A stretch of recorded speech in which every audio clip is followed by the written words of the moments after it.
Excited to be here, and I cannot tell you how glad I am that everybody is fed. I was worried about being the pre-lunch talk, which is the worst slot to possibly have at an event like this. So this is excellent. Excited to be chatting while you guys are munching.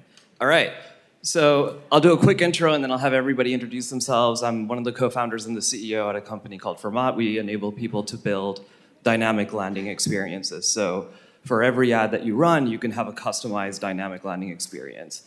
All right, Doug, I'll let you go. Doug Weiss. So I run digital and e-commerce at a company called WHP Global. So we own a portfolio of 11 different brands, everything from Toys R Us, Babies R Us, Bonobos, and Klein.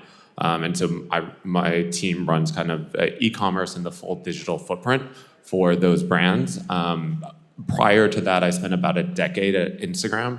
So was part of the core team that built out Instagram shopping and then led the creator commerce team. Hey everyone, Brian Kano. I'm the VP of Marketing at Nude. Nude is a bootstrapped, profitable business that grew from 0 to 50 million in 2 years. We are in the hair removal space, so we are known for our ads that tend to push the envelope a little bit. You either love them or hate them, but it's all by design to create a memorable ad. I'm Max, founder and CEO of Hype10. We are a performance marketing agency based here in New York City. Work with a number of different brands, most notably Marine Layer and 10,000. I also serve as an advisor at a supplement brand called Dose that is also scaling quite fast. Well, awesome.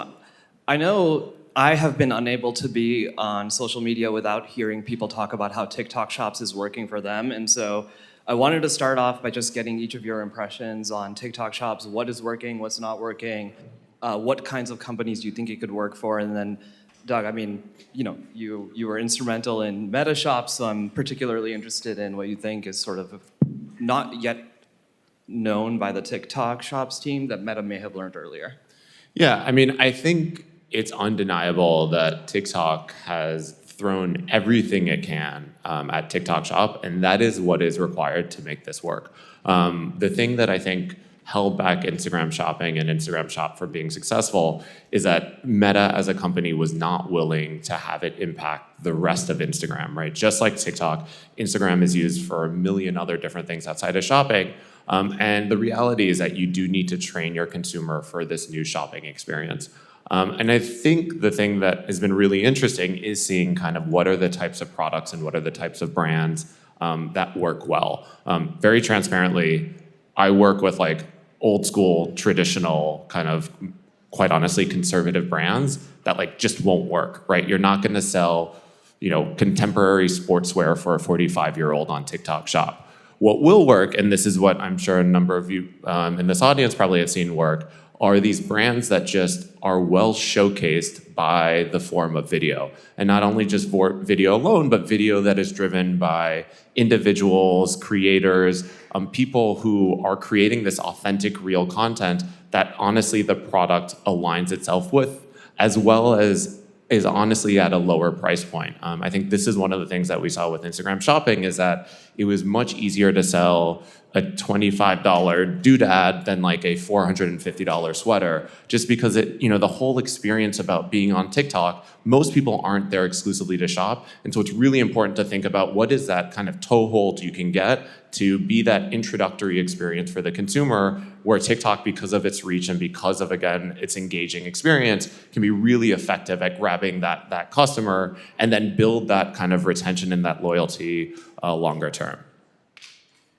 I'll add that TikTok has done a phenomenal job at creating a strong incentivization for its own users to promote the adoption and for the users to even become a part of the brand. I think a different question I would answer would be, Brian, if you were to, start over again and attempt to grow Nude from scratch without any Facebook ads, I think TikTok Shops is the one avenue that has allowed and is creating currently that possibility, that opportunity. So anyone that is looking to, really launch and propel forward their growth without paying for ads, TikTok has the marketplace, the creator marketplace that allows you to, pay on commission. TikTok is also subsidizing a lot of discounts, a lot of the commissions for those creators. And so you can really build a strong brand presence without focusing 100% on Facebook ads, but really allowing users to sort of do the selling for you. Yeah, I agree with both these guys here on that. I think, running an agency, one of the most common things we talk about TikTok shops with a lot of our brands, and oftentimes they're like, we don't feel comfortable from a branding experience that this really aligns with, the customers that we're trying to get in front of. So it's definitely very vertical dependent. Anecdotally here, or question to the audience, has anybody seen Guru Nanda on TikTok shops? Show of hands, okay. Not as many as I expected, gotta be honest. All right, so Guru Nanda, basically, I had the pleasure of speaking with the founder of Guru Nanda, and it's a dental toolkit, system, basically oil pulling, toothbrushes. Okay, I got another one that knows what I'm talking about now, thank you. So basically, this guy, about a year before TikTok shops came out, he had already started posting on TikTok, was not running any paid ads at all. And he was posting 18 times a day himself, right? Just himself in front of the camera, ranting about different things, going live, and he was actually crushing it on his own, Shopify store. And then once Shops came out, he already had this creative pipeline that he could lean on and utilize. A lot of people right now are just expecting the end result to come to fruition without this creative happening, and it's such a hamster wheel, right? So it's incredibly complex. Does present an amazing opportunity for brands, but really, if you want to see the level of success that some of these brands are seeing, you got to really commit to that creative, right? And so that's kind of the arbiter, I think, of if you're willing to put in that work and effort or have a team that can enable that success, it's going to be so heavily tied to that authentic creative.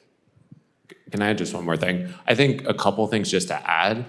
One is, it's always incredibly helpful to take advantage of the things that the platforms are spending money on. This was true at Instagram, this is true at TikTok, where they're literally throwing money and subsidizing transactions on your behalf. And so even just participating in that and take advantage of the literal billions of dollars that TikTok is throwing at this, whether it be this or other things where you have these new opportunities, these new things that these platforms want to have happen, you might as well be one of the brands that takes advantage of those extra bonuses. I think the other thing that we saw a lot of brands struggle with is the fact, though, that the content does need to be different. If you're posting, kind of more engagement content, more content just to educate, what it takes to get someone not only to engage, but actually to buy is different. And so making sure you're either partnering with creators or, working with an agency or even doing it in-house to train yourself to do something different, something that drives kind of a click to a website or some form of post engagement is gonna be very different than what actually drives a sale. Awesome. So I know last March, Meta rolled out ASC Plus shopping campaigns to basically everybody, and hopefully most of you here have tried it and have seen varying levels of success with it. Brian, I know I've had the good fortune of seeing some of what you've experienced with that, so I was hoping you could start us off with a little bit about what you're seeing on ASC Plus shops versus website, and how you think about whether or not you want to drive campaigns to Shop Plus website or shop only or website only. Yeah, I think it sort of piggybacks off of what Douglas just said, in that you should always make a bet where the platform is investing. And so with ASC and Web and Shop, Meta was really pushing that adoption. There was an initiative internally at Meta to drive revenue, to drive spend as a percentage of the overall account to a certain benchmark. And we leaned into that, and sure enough, you could see it in the CPMs, you could see it in the conversion rates, in that essentially we were getting discounts. Meta was, in a way, adjusting the total value of ads that used ASC or used Web and Shop, and you could, in a way, take advantage against your competition and have a more efficient CPM, a more efficient cost per click, and then thus driving a higher efficiency. I will say that I think around March, April, when that adoption curve increased to maybe 80-90%, the premiums kind of disappeared a little bit. But they are still there. It is an efficient channel. From how I think about it as a brand, well, as long as I continue to capture that PII and they are my customers, and it's not an Amazon relationship where I now have to re-engage Amazon to try to retarget and recommunicate with the people that I believe I acquired. As long as we don't go down that path, I'll always still lean into what Meta is doing and just eliminating as much friction as possible. I've done a lot of multivariate testing, and the thing that I always come back to is the more friction you remove between acknowledgement of your product or brand to checkout, the higher conversion rate and the higher efficiency you're going to have. So I'm all in on these platforms, supporting brands and eliminating that friction. Yeah, it's interesting. I always approach, these platforms, my belief is that their interest is not aligned with ours, right, as a brand owner. And so when a new update comes out, I approach it with a healthy amount of skepticism, like Advantage Shopping campaigns, right?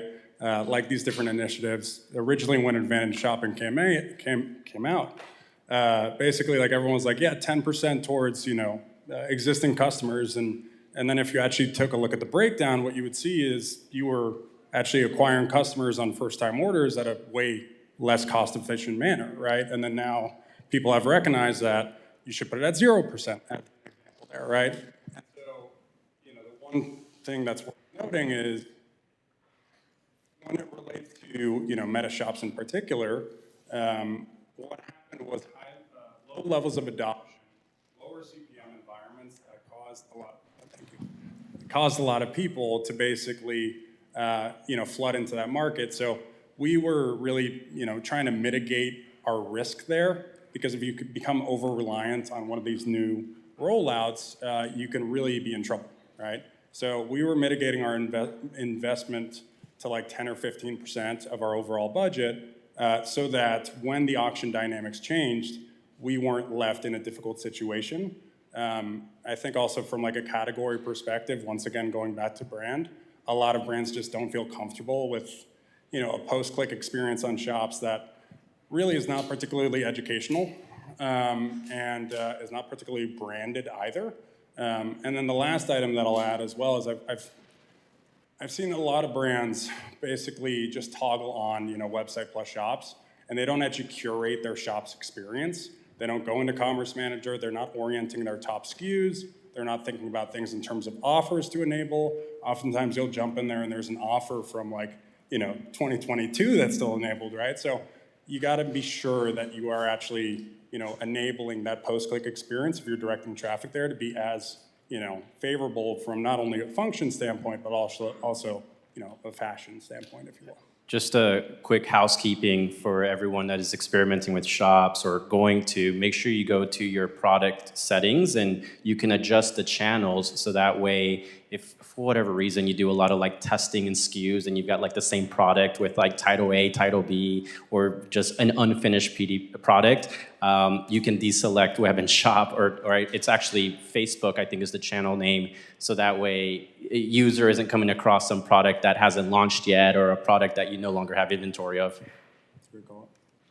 Yeah, so dovetailing off of that, you guys were talking about, hey, there are certain cases where the platform shops is not appropriate. How do you think about either website optimization or the job of a landing page builder or landing experience builder? What are they doing differently for your brands, or what are the jobs that you want those types of things to be doing? So maybe I'll take a crack at this. I mean, I think quite honestly, and I will say this quite sheepishly, is, the reality is that we honestly haven't even dug into it because it just feels like a lot of work. Of like thinking about all of the different entry points that consumers are coming from and all the different ways they might be expecting us to show up, so that in the end we have defaulted, and especially in an environment of our company very specifically where we have a very streamlined team, like the whole model is to keep costs as limited as possible to be able to drive cash flow. I am very actively looking for a solution to help with this because, Shopify does a million things really well, but this idea of kind of the personalization that people now have come to expect from the experiences that they have on TikTok, Instagram, YouTube, whatever it may be, is actually, at least on our side, we haven't been able to get that to that post-click experience. And I'll give you a little bit of a plug. This is why we're really happy to actually be working with Vermont as of this month, of like helping us make that transition from this really rich personal experience to the actual transaction. Just because, in our situation, it's just been really hard to keep up with all of that post-click experience in a way that actually matches what the consumers are looking for. Yeah, I think that was well said. The job of the landing page is ultimately to create a personalized experience, and personalization is quite broad, right? You're thinking about age and gender demographics, the use cases of your product, even the channels. A landing page that's built for Google might be different from a landing page that's built for Meta or even TikTok. And so it is an insane amount of work. It's quite frustrating. Things break. And now you go from managing one landing page and one product detail page that you could double and triple your efforts down into, to now spreading yourself thin across multiple landing pages just to be able to have that personalization. But it is something that can drive incremental revenue. I think there's sort of a takeoff point where after a certain size, it does make sense to do that. You have the resources, you have the capital, and you're looking for that incremental extra dollar that you need to squeeze out of your ad spend. But say sub 50 million, one landing page, one PDP, put all your CRO efforts into that is probably good enough.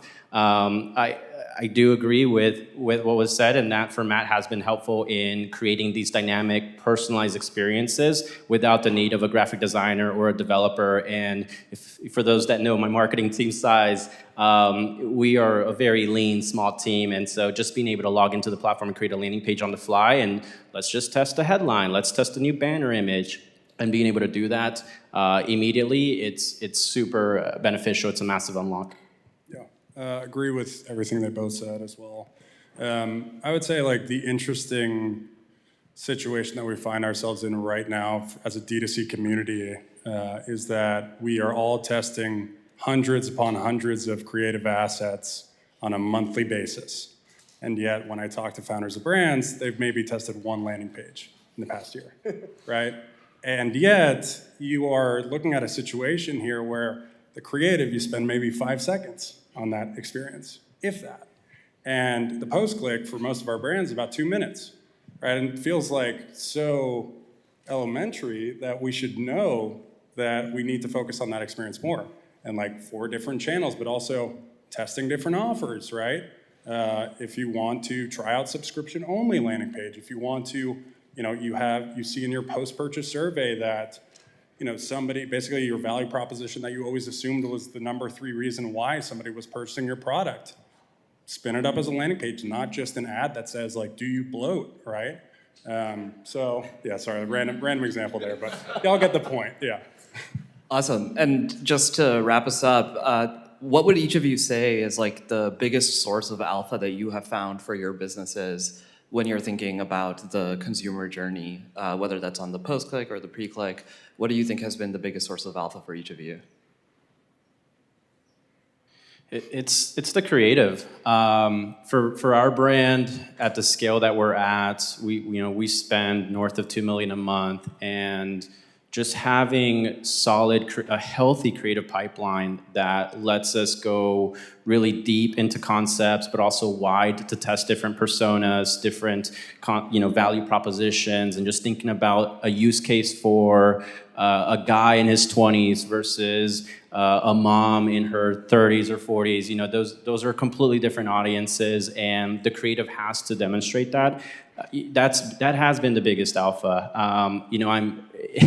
I laughed earlier because, as much as I want to test more landing pages, at some state, you just cannot optimize it anymore, and it's good enough. And no matter what you do, that's going to be like the best page. And you can try all these other pages, but you're always going to have that one that works. And I think that's an okay spot to be in. But focusing on the creative, focusing on grabbing that attention in a very hyper competitive space and ad auctions is what's been beneficial for us. Yeah, I would second some of that in terms of, finding different messaging angles has been hugely valuable. Testing different offers once again.